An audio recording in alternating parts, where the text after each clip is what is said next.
दिग्गज तैयार, अब प्रचार धुआंधार। नमस्कार, शाम 5 बजे की बिग इलेक्शन फाइट में आप सबका बहुत बहुत स्वागत। आप सबके साथ मैं हूं प्रियंका राज। डिबेट में हम बात करेंगे तेज होते चुनाव प्रचार की, साथ ही बताएंगे आपको कि कैसे तमाम कांग्रेस और बीजेपी के दिग्गज नेता राज्य की सियासी फिजा को बदलने के लिए पूरा दमखम लगाए हुए हैं। खास चर्चा के लिए मेहमान इस वक्त हमारे साथ जुड़ चुके हैं। चेतन राज पुरोहित जी, प्रवक्ता बीजेपी से, पंकज शर्मा, प्रवक्ता कांग्रेस से, आशुतोष रावत, वरिष्ठ पत्रकार के तौर पर इस वक्त हमारे साथ जुड़ चुके हैं। बहुत स्वागत आप सभी मेहमानों का न्यूज 18 राजस्थान पर। चर्चा की शुरुआत आशुतोष जी आपसे करते हुए, चूंकि लगातार दिग्गज पहुंच रहे हैं, अभी आज हमने तस्वीरें देखी, प्रियंका गांधी वाड्रा पहुंची, उधर गृह मंत्री अमित शाह से लेकर तमाम दिग्गज नेता, प्रधानमंत्री भी लगातार पहुंच रहे हैं। वार पलटवार का सिलसिला जारी है, आरोप प्रत्यारोप का दौर भी जारी है। क्या लग रहा है, क्या असर पड़ेगा इसका चुनाव पर? जी, जैसा कि राजस्थान के चुनाव अभियान को समाप्ति के लिए अब लगभग एक हफ्ते से भी कम समय बचा है, तो निश्चित तौर पर ये जो अगले 5-6 दिन बचे हुए हैं, इनमें दोनों राजनीतिक दल, चाहे भारतीय जनता पार्टी हो या कांग्रेस हो, अपने तमाम सूरमाओं को, अपने तमाम बड़ शीर्ष नेतृत्व को राजस्थान के रण में झोंकना चाहती है और परिणाम अपने फेवर में करना चाहती है। अभी तक मध्य प्रदेश, छत्तीसगढ़ के में चुनाव चल रहे थे, आज वहां मतदान हो रहा है। इसके साथ में अब लगभग पूरे देश भर के राजनेताओं का हुजूम आपको राजस्थान की धरती पर देखने के लिए मिलेगा। भारतीय जनता पार्टी ने जहां अपने तमाम राज्यों के मुख्यमंत्रियों को राजस्थान के रण में झोंकने की कोशिश की है, तो वही कांग्रेस भी अपने तमाम मुख्यमंत्री, पूर्व मुख्यमंत्रियों और तमाम अपने शीर्ष आला कमान के साथ में राजस्थान की फिजा बदलना चाहती है, अपने फेवर में करना चाहती है। हालांकि जनता को यह फैसला करना है कि वो क्या अशोक गहलोत जी ने जिस तरह की तमाम गारंटी योजनाएं दी, उन पर अपनी मोहर लगाती है, या अभी भी भारतीय जनता पार्टी के विकास और राष्ट्रवाद के नारे पर लोगों को विश्वास है, उस पर अपनी मोहर लगाती है। हालांकि ये तो 3 तारीख को ही पता चलेगा, लेकिन इतना तय है कि इन आने वाले 5-6 दिनों के अंदर हमको राजस्थान के अंदर वो तमाम लोग अपनी पार्टी के लिए प्रचार करते हुए दिखेंगे, जिनसे यह उम्मीद की जा सकती है कि वो रण क्षेत्र में जाकर के पासा पलट सकते हैं। प्रियंका, बिल्कुल अंतिम फैसला तो जनता को ही करना है। 3 दिसंबर को जब नतीजे सामने आएंगे तो ये पता चल जाएगा कि जनता को किसके वादे पर एतबार है। लेकिन उससे पहले, जैसा कि आप बता रहे हैं कि लगातार इस तरीके के सियासी दौरे भी देखने को मिलेंगे जहां पर दिग्गज चुनावी ताल ठोकते हुए मैदान में नजर आएंगे। लेकिन चेतन राज पुरोहित जी आपके पास आते हुए, क्योंकि प्रियंका गांधी वाड्रा चित्तौड़गढ़ पहुंची और जमकर बीजेपी पर निशाना साधा, उनकी ओर से यह कहा जा रहा है कि बीजेपी के वादों में दम नहीं है, मुद्दों पर बात नहीं करती है, काम नहीं करती है, सिर्फ और सिर्फ धर्म को लेकर राजनीति की जाती है। क्या इस पर आपका जवाब? बिल्कुल बिल्कुल प्रियंका जी, मैं सबसे पहले तो प्रियंका जी पे ही आऊंगा जी। उन्होंने ही कहा था लड़की हूं, लड़ सकती हूं, वो ही हाथरस गई थी। हाँ। राजस्थान याद नहीं आता है। हाँ। अगर मेरे को बहुत अच्छा लगता, राजस्थान की महिलाओं को बहुत अच्छा लगता, राजस्थान की बहनों को बहुत अच्छा लगता, अगर सबसे पहले प्रियंका गांधी खाजूवाला जाती, अगर सबसे पहले प्रियंका गांधी भीलवाड़ा जाती, अगर सबसे पहले प्रियंका गांधी उन लोगों के घर पे जाती दरियाबाद के अंदर, जहां पे महिलाओं के साथ, हमारी बहनों के साथ बलात्कार होकर हत्या हुई, और ये सरकार सुनने वाली नहीं थी। नहीं जाएगी। क्यों नहीं जाएगी? क्योंकि इनकी कथनी और करनी में अंतर है। ये नहीं चाहते महिलाओं को सुरक्षा मिले, ये नहीं चाहते महिलाओं के साथ दुर्घटनाएं घटे, ये चाहते हैं महिलाओं के साथ दुर्घटना घटित हो। क्योंकि हाथरस याद आता तो फिर खाजूवाला क्यों नहीं आता? महिलाओं का सम्मान करना है अगर आपको, तो मेरा निवेदन है बिल्कुल जाना चाहिए था, पहली बात।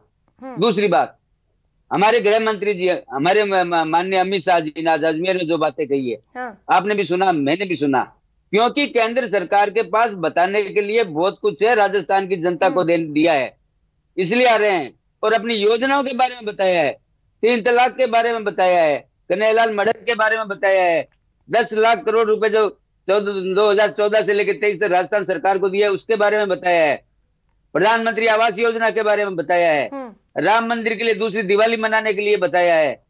क्यों बताया है? क्योंकि राजस्थान की जनता के लिए केंद्र सरकार ने इतना काम किया है, उसी के बलबूते पर हम चुनाव लड़ रहे हैं। और ये सरकार जो कांग्रेस की रही है, प्रियंका जी आप अच्छी तरीके से जानते हैं इस सरकार ने किस प्रकार से धोखे किए हैं युवाओं के साथ, किसानों के साथ, महिलाओं के साथ। अरे इन्होंने किसी को छोड़ा ही नहीं। पंकज शर्मा जी वो कह रहे हैं कि आपकी सरकार ने धोखा दिया, ऐसा कोई करने में अंतर है।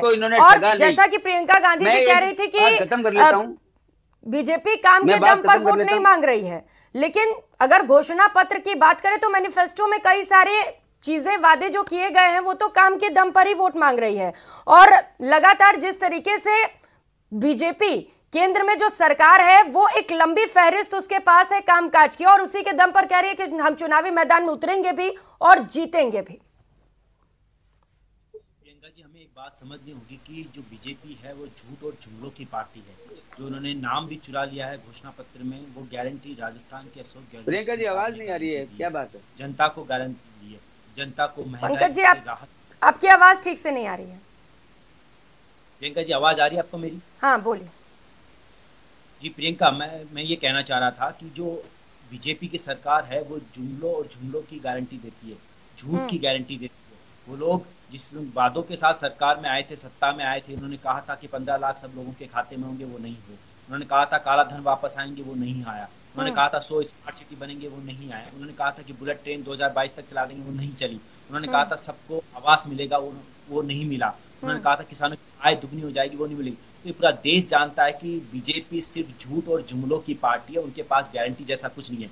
गारंटी जैसा अगर किसी के पास है तो वो राजस्थान के यशस्वी मुख्यमंत्री अशोक गहलोत जी के पास है, जिन्होंने जनता को महंगाई से राहत की गारंटी दी, जिन्होंने बिजली के राहत की गारंटी दी, उन्होंने शिक्षा की गारंटी दी, स्वास्थ्य की गारंटी दी, भोजन की गारंटी दी। कि हम सबको समझना पड़ेगा कि बीजेपी की कथनी और करनी में फर्क है। कांग्रेस तो जिन वादों के साथ सत्ता में आई उन वादों को, लेकिन बीजेपी तो कहती है कि आपने जो वादे किए थे उन्हें पूरा नहीं किया आप लोगों ने, और लगातार किसान कर्ज माफी का मुद्दा भी उठाया जा रहा है, और ये भी कहा जा रहा है कि जो 7 गारंटियां लेकर आए इतना वक्त क्यों लग गया, पहले ही ले आते हैं अगर इतना ही शुभचिंतक हैं आप तो। प्रियंका जी, कांग्रेस की सरकार जब से सत्ता में आई है लगातार विकास के काम करने के लिए प्रतिबद्ध है, कर संकल्पित है, लगातार काम विकास के कर रही है। बीजेपी की तरह नहीं है। आप देख लीजिए बीजेपी के सारे नेताओं के मुद्दे उठाकर वो सिर्फ हिंदू मुस्लिम की बात करते हैं, मंदिर मस्जिद की बात करते हैं, लाहौर कराची की बात करते हैं। उनके पास विकास के वादे करने के लिए, विकास की बात करने के लिए कुछ भी नहीं है। जो गारंटियां उन्होंने अपने घोषणा पत्र में दी है, उन्हें बहुत सारे वादे हमारी सरकार ऑलरेडी कंप्लीट कर चुकी है। आप देखेंगे कि जो नर्सिंग कॉलेजेस की बात की तो हमने हर जिले में नर्सिंग कॉलेजेस खोल दिए हैं। स्कूटी योजना ऑलरेडी हम लोग दे रहे हैं। उन्होंने कहा कि वो किसान एमएसपी पे तो उन्होंने जो बोनस आता था उसको भी उन्होंने बंद करने का काम किया है, जो उनकी सरकार थी, जो यूपीए की सरकार में कांग्रेस की सरकार देती। तो ये समझना पड़ेगा देश की जनता को भी, प्रदेश की जनता को, कि किस तरीके से बीजेपी की कथनी और करनी में बहुत बड़ा फर्क है। चेतन जी, पंकज जी कह रहे हैं आपकी कथनी और करनी में अंतर है, और हमने तो बहुत सारे काम गिनाए, वो काम भी गिना रहे हैं, और उनका कहना है कि आप सिर्फ धर्म के नाम पर वोट के ध्रुवीकरण करना चाहते हैं। धर्म के नाम पे ध्रुवीकरण वो लोग करते हैं जो करौली दंगे के आरोपियों को गिरफ्तार नहीं करते हैं। हाँ। उनको रोजा इफ्तार की पार्टी में शामिल करते हैं, जो पीएफआई को कोटा के अंदर रैली करने की खुली छूट देते हैं, जो राम मंदिर की राम यात्रा जब निकलती है उसके ऊपर धारा 144 लगाते हैं। कल की बात बताऊं, कल बीकानेर में परमिशन मांगी थी संतों ने अपनी यात्रा निकालने के लिए, इस सरकार ने परमिशन नहीं दी। परमिशन दी तो रूट पूरा का पूरा चेंज कर दिया। क्यों चेंज कर दिया इन्होंने? इसलिए चेंज कर दिया कि इनको एक वोट बैंक में बड़ा गर्व है कि ये वोट बैंक हमारा है, और इस वोट बैंक को ये अपने पॉकेट का वोट समझते हैं। इसीलिए तुष्टिकरण की राजनीति राजस्थान के अंदर करते हैं। पंकज जी, हाँ मैं इसी पे आ रहा हूँ, मैं इसी प्रियंका जी मेरे को आवाज नहीं आ रही है, पंकज जी की भी क्वेश्चन दोहरा दें। ठीक है, अपनी बात पूरी करिए चेतन जी आप। मैं इसी बात पे आ रहा था, मैं तुष्टिकरण पे ज्यादा बात नहीं करना चाहता, मैं विकास पे बात करना चाहता हूँ। जिस प्रकार से हाईवे बने राजस्थान के अंदर, मैं हमारे मित्र कांग्रेस के मित्र को आमंत्रित करूंगा कि अमृतसर से जामनगर जो एक्सप्रेस हाईवे बना है 6 लाइन का, एक बार यात्रा करके देखें। जिस हनुमानगढ़ का रास्ता बीकानेर से 5 घंटे का था, वो आज हम 2 घंटे में पूरा कर रहे हैं। राजस्थान की जनता, हाईवे किसी धर्म के लिए, जाति के लिए नहीं होता है, सभी लोगों के लिए होता है। सभी लोग उसका फायदा उठाते हैं, सभी लोगों को राहत मिलती है, समय का बचाव होता है। अब बताओ, हम किसान सम्मान निधि राजस्थान के अंदर जिस प्रकार माननीय प्रधानमंत्री जी ने किसानों को किसान सम्मान निधि के माध्यम से राहत दी है, और हमने तब उसको बढ़ा भी दिया है, हमने तो उसको अब डबल कर दिया है। 6,000 की जगह 12,000 करने हम जा रहे हैं। उस पे भी तो कांग्रेस घेर रही है आपको कि केंद्र में तो आप ही की सरकार है, केंद्र की योजना है, पहले ही दे देते।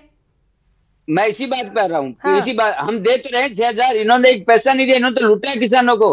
हाँ। इन्होंने तो किसानों की जमीन नीलाम करवाई है, 19,000 किसानों की जमीन नीलाम हो गई। आपने हनुमानगढ़ का वीडियो अगर देखा हो, केंद्र की योजना है उन्हें तो आप ला सकते थे ना, कि उसके लिए भी आपको इंतजार करना होगा, जब डबल इंजन की सरकार बनेगी तभी केंद्र की योजनाएं भी लेकर आएंगे। नहीं, वो तो आपके हाथ में था। जल जीवन मिशन आया, हर घर में नल हम पहुंचाना चाहते हैं, उसमें भी इन्होंने पैसे खा गए, उसमें भी इन्होंने भ्रष्टाचार कर दिया। ये केंद्र का पंकज शर्मा जी लगातार भ्रष्टाचार के आरोप लग रहे हैं और जल जीवन मिशन जिसे लेकर लगातार ईडी की ओर से भी जांच की जा रही है, इसे लेकर गंभीर सवाल उठ रहे हैं। अब इनके तो प्रदेश अध्यक्ष गर्व के साथ कह रहे हैं कि मैंने मेरे परिवारों को लगा दिया, आपके दम में था, हटा के बता दिए। इनके प्रदेश अध्यक्ष गर्व से कह रहे हैं प्रियंका जी। ये राजस्थान की जनता के लिए कितना शर्मनाक घटना है कि वो कह रहे हैं मैंने तो लगा दिया, आप में दम में तो हटा के बताइए। हम कभी नहीं कहते, हम ये कहते हैं राजस्थान के युवाओं को रोजगार मिले, ठीक है, इनको गारंटी देनी है, तो इस बात की गारंटी दे कि राजस्थान में पेपर लीक नहीं होंगे, तो चूंकि महिलाओं पर अत्याचार नहीं होंगे और कांग्रेस दोनों ही दे रही है। अब सवाल यह है कि जनता को किस पर कितना एतबार है और किसके पक्ष में वोट डालेगी। बहुत शुक्रिया आप सभी मेहमानों का हमारे साथ जुड़ने के लिए और इस खास चर्चा के लिए। तो दिग्गजों के दौरे लगातार जारी हैं, अब देखना है कि चुनाव पर इसका क्या असर पड़ता है। फिलहाल इतना ही, नमस्कार।